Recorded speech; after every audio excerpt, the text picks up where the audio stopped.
တောင်သူဦးကြီးများအားလုံးမင်္ဂလာပါဗျကျွန်တော်တို့ IME International Service ညပြန်လဲကြိုဆိုလိုက်ပါတယ်ကျွန်တော်ဒီနေ့ချင်းပြပေးမယ့်အကြောင်းကတော့ကျွန်တော်တို့ဒီတောင်သူဦးကြီးတယောက်မေးထားတယ်เนาะကျွန်တော်တို့ IME တို့ One New ထွန်းဆက်တည်ရဲ့ရှေ့ဘိန်းနောက်ဘိန်းတာယာတွေရဲ့ထားရှိရမယ့်လေးပုံပမာဏအကြောင်းအလေးတွေညှောက်ပေးခြင်းလို့ပေါ့เนาะကျွန်တော်တို့ထွန်းဆက်တည်အောင်เนาะတည်ယူပို့ဆောင်ရေးလုပ်ငန်းဝင်သုံးတဲ့ထွန်ရဲ့ site ပြတဲ့အခါမှာ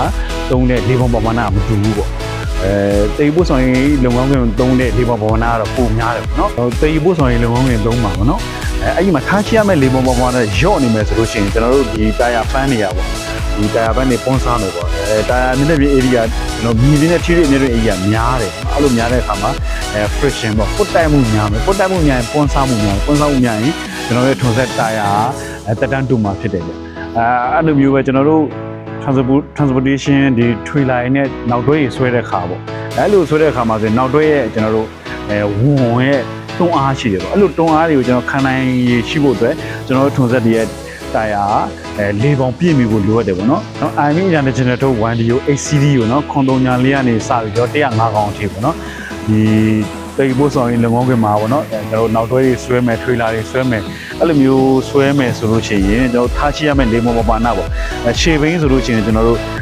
21ပေါင်ပေါ့နော်။21 PSI ထားချိရမှာဖြစ်တယ်ပေါ့နော်။နောက်ဘင်းပေါ့နော်။နောက်ဘင်းဆိုလို့ရှိရင်ကျွန်တော်တို့25 PSI 25ပေါင်ပေါ့25ပေါင်ထားချိရမှာဖြစ်တယ်ဗျ